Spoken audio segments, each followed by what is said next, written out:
का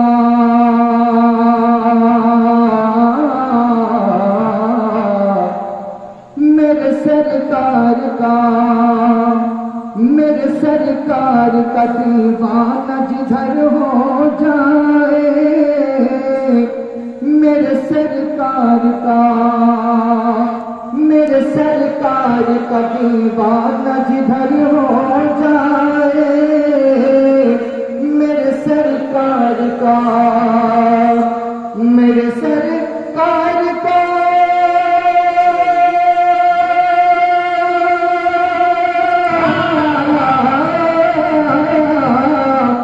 मेरे सरकार का दीवाना जिधर हो जाए, मेरे सरकार का दीवाना जिधर हो जाए, जिस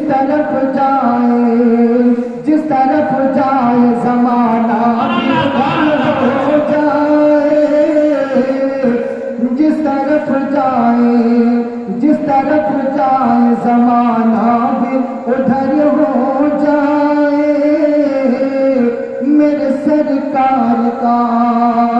आला हजरत তিনি বলছেন, যারা আশিকে নবী হয়ে যায়, যারা রাসূলের দিওয়ানা হয়ে যায়, যারা নবীকে ভালোবেসে নেয়, তারা যেই দিকে যাবে জামানা সেই দিকে চলে যাবে। বলুন সুবহানাল্লাহ।